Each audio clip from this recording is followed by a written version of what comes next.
Bonjour à tous, j'espère que vous allez bien. Nous continuons et terminons aujourd'hui notre leçon de géographie. Nous étions restés la semaine dernière sur un grand 2, petit 2, c'est-à-dire que nous évoquions les lieux privilégiés de la production et nous en étions restés à l'importance des métropoles. On passe tout de suite à l'importance des littoraux, c'est notre petit 3. Il sera découpé en 3 flèches. Les 2 premières s'intéresseront essentiellement aux grands ports mondiaux, une première flèche générale et une seconde qui sera votre sujet d'étude où on zoomera sur le port de Rotterdam. Et il y aura une 3e flèche où on évoquera les littoraux touristiques. Alors on commence tout de suite par une première flèche donc, qui évoque les grands ports mondiaux et le commerce maritime. Vous allez voir à quel point il est important aujourd'hui sur la planète. On le voit avec cette vidéo, regardez-la et ensuite on en reparle. Alors regardez ces images, elles nous montrent les principaux flux mondiaux de transport de marchandises, soit le trajet sur notre globe de quelques 44 000 navires entre juillet 2014 et juillet 2015.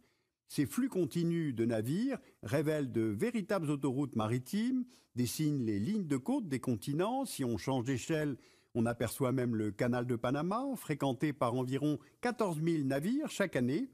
Rarement dans les titres de l'actualité, le transport maritime est pourtant un marché gigantesque et un pilier indispensable au fonctionnement de l'économie mondiale.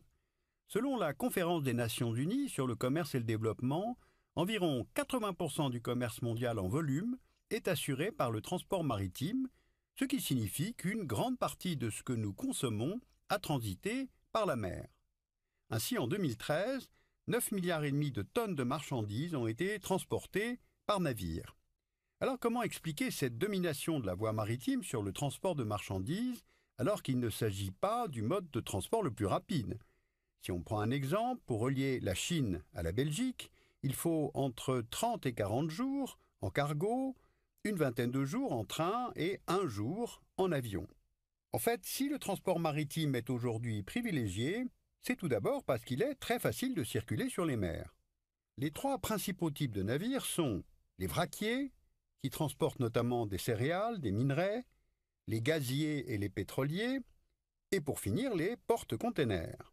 Aujourd'hui, la capacité de transport d'un porte-container représente en moyenne l'équivalent de 18 000 wagons de train ou près de 1000 Airbus A380.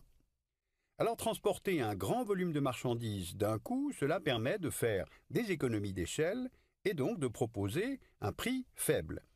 C'est le principal avantage du navire sur les autres modes de transport. Ainsi, pour une télévision à 1 000 $ transportée par la mer entre la Chine et l'Europe, seuls 10 $ en moyenne correspondent au coût du transport. Et en permettant le transport des marchandises à faible coût, le secteur maritime est sans conteste un pilier de la mondialisation. Donc grâce à la vidéo, on peut faire ensemble notre première flèche. Alors on va insister sur l'importance des flux maritimes sur la planète, puisqu'on estime qu'il y a entre 80 et 85% des marchandises échangées sur Terre qui passent par les océans. Et donc forcément, ces marchandises, elles vont transiter par les grands ports mondiaux. Alors les façades maritimes les plus importantes et qui pèsent le plus dans la mondialisation, ce sont les 4 qui apparaissent ici à l'écran, à savoir les 2 d'Amérique du Nord, Amérique du Nord-Ouest, Amérique du Nord-Est, celle d'Europe du Nord-Ouest qui va nous intéresser juste après avec notamment le port de Rotterdam, et puis, et c'est la façade maritime la plus importante à retenir, celle de l'Asie-Pacifique. Alors vous le voyez d'ailleurs, il y a une succession ici de ports très importants et qui, vous le savez, vont permettre l'exportation de nombreuses marchandises qui sont en général fabriquées en Asie. Donc, de ces ports, vous avez par exemple votre iPhone qu'on a évoqué lors des semaines précédentes qui va être exporté vers les Apple Store, par exemple, d'Europe, donc en empruntant ici ces grandes routes maritimes et ensuite en arrivant sur la façade européenne, notamment souvent en passant par le port de Rotterdam. Donc on peut tout de suite passer justement à cette seconde flèche et je vous invite également à observer cette vidéo où vraiment là on zoome sur Rotterdam, on va découvrir un petit peu, vue de l'espace et donc en vue satellite, ces installations et puis juste après vous allez voir on va nuancer un petit peu l'importance de ce port puisque certes c'est le premier port européen, on va le dire après, mais c'est un port de plus en plus concurrencé par l'ensemble de ces ports asiatiques qui, vous allez voir, sont de plus en plus puissants et importants dans la mondialisation. Rotterdam, le plus grand port d'Europe, une véritable plaque tournante pour les matières premières et les containers. Alors pour l'instant, Rotterdam ne connaît pas la crise et vu du ciel, vous allez le voir, c'est impressionnant. C'est la porte d'entrée de l'Europe, Rotterdam. le bout du voyage pour des milliers d'équipages venus d'Asie. Un port comme un labyrinthe qui s'étire sur près de 40 km. Le transport maritime est en crise, mais Rotterdam a des atouts, comme ce chenal, profond de 24 mètres. Les plus gros porte-conteneurs du monde peuvent débarquer sans tenir compte des marées. Une fois à quai, des portiques géants viennent les délester et posent les conteneurs sur ces chariots télécommandés qui circulent dans le port sans chauffeur. Parfois, c'est du vrac, comme ici avec le charbon. Importé d'Afrique du Sud ou même d'Australie, il va quitter le port dans ses wagons. Une voie ferrée spéciale a été construite jusqu'à la frontière allemande. Pas de passagers, seulement des marchandises. Rotterdam s'est imposé, malgré la distance, comme le premier port d'Allemagne. Tous les chemins mènent à Rotterdam. Cette plateforme géante n'en finit pas de grandir et gagne même sur la mer. Plus de bateaux, c'est aussi plus de camions sur les routes et plus de pollution. Les écologistes ont déposé des recours contre l'extension du port. Ils ont perdu. Mais ils ont gagné une zone protégée, au large, pour compenser les travaux, interdite aux porte-containers.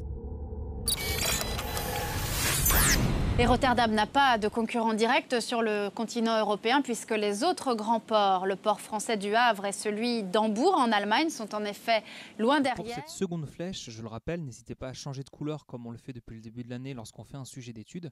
On va zoomer sur Rotterdam, donc c'est vraiment le sujet d'étude de votre cours de géographie. Et ce sujet d'étude, il s'intitule Rotterdam, un espace industrialo-portuaire européen de dimension internationale. Donc effectivement, on va zoomer. Donc je rappelle, on est ici au niveau mondial. Et lorsqu'on zoome, vous le voyez, en fait, Rotterdam, c'est la porte d'entrée vers l'Europe, vers le reste de l'Europe. On peut considérer que tous ces espaces qui sont situés ici dans l'arrière-pays de Rotterdam, on appelle ça l'Interland, dépendent directement de ce port. Alors, c'est le premier port européen. Très longtemps, ça a été le premier port mondial. Vous allez voir aujourd'hui, il a reculé dans le classement. On va en reparler juste après. Et au niveau de ses installations, vous l'avez vu dans la vidéo, c'est assez organisé. Évidemment, la ville de Rotterdam est ici un petit peu plus loin. Et puis, vous avez ici un terminal qui est essentiellement fruitier. Ici, un terminal pétrolier où vous allez trouver des raffineries, des industries chimiques. Ici, plutôt un espace qui est réservé aux containers, c'est-à-dire à toutes ces énormes boîtes métalliques qui transportent des marchandises qui en général sont manufacturées, c'est-à-dire elles ont été produites, elles sont dans des cartons, lesquels sont placés dans des containers. Deuxième petit point dans votre sujet d'étude, on vous rappelle que Rotterdam, c'est une gigantesque zone industrialo-portuaire. Alors le terme peut paraître complexe, en fait, il faut le comprendre d'une manière assez simple. Vous avez des activités portuaires, évidemment, mais associées à ces activités, vous avez des activités industrielles et logistiques qui se sont développées. Donc, comme vous le voyez, lorsque un bateau va accoster dans un port, à la fois, il va y avoir une logistique qui va se mettre en place. C'est-à-dire qu'il va y avoir du chargement, du déchargement, mais bien sûr aussi du stockage. Donc, comme je vous le montre dans cette vidéo, vous allez avoir des minerais, des hydrocarbures qui vont rester sur place dans cette zone industrialo-portuaire. Mais se sont également développées sur cette même zone des usines, des industries au sens large, qui vont directement transformer certains produits sur place. C'est-à-dire que vous avez non seulement des activités portuaires, mais sur place également des activités industrielles, c'est-à-dire des usines qui se sont installées directement sur le site portuaire de Rotterdam, d'où l'expression zone industrialo-portuaire.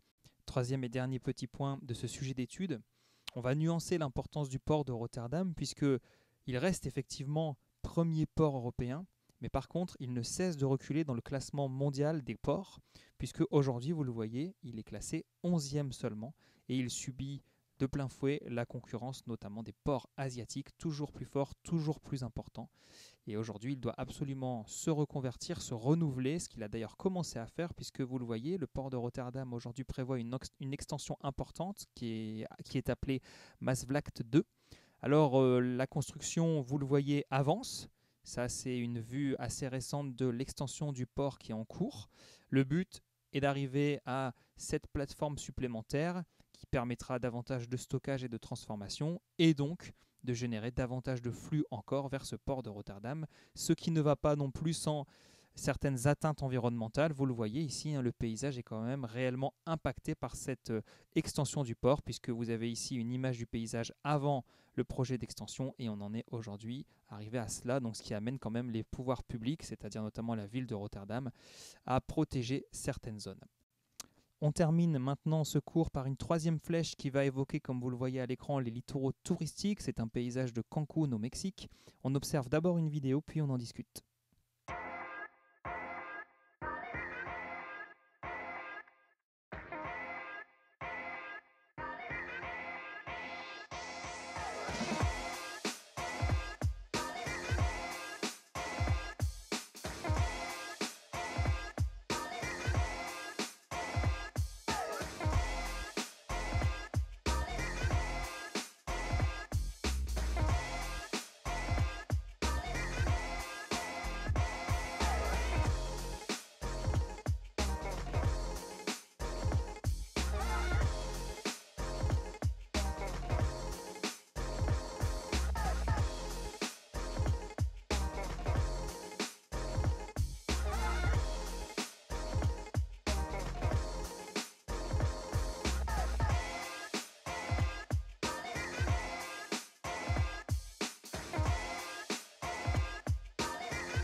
Donc, petit rappel, le tourisme, vous l'avez vu, en 25 ans, a été multiplié par 3 en termes de nombre de touristes. Aujourd'hui, on estime qu'il y a sur Terre 1,4 milliard de touristes sur la planète. Et cela s'explique notamment par l'élévation du niveau de vie, par exemple qui va toucher des pays comme la Chine. Aujourd'hui, de nombreux Chinois peuvent se permettre de voyager, notamment pour les vacances, pour le plaisir, donc de devenir des touristes, ce qui n'était pas le cas encore il y a 20-30 ans.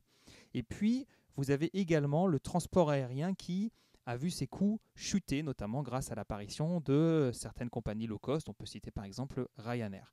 Donc, on le rappelle et c'est très important, un littoral touristique, c'est aussi un espace productif, puisqu'il va générer forcément de nombreux services et puis de nombreux flux, notamment financiers, vont transiter par ces espaces.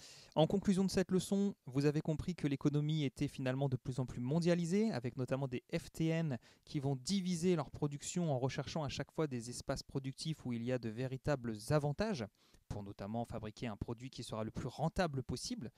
Alors aujourd'hui, et il faut absolument connaître ce terme pour le bac, c'est l'un des attendus, vous comprenez qu'il y a sur Terre un véritable réseau international de production, et c'est notamment les FTN qui l'organisent. Cela signifie un ensemble de relations logistiques et commerciales entre ces entreprises à l'échelle mondiale. Voilà, j'espère que cette leçon a été claire pour vous. Je sais qu'il y a des termes qui sont assez complexes, mais en la divisant en 3 parties, j'espère que vous avez pris le temps de bien comprendre tout ce qui a été évoqué ici, avec notamment des notions à bien retenir.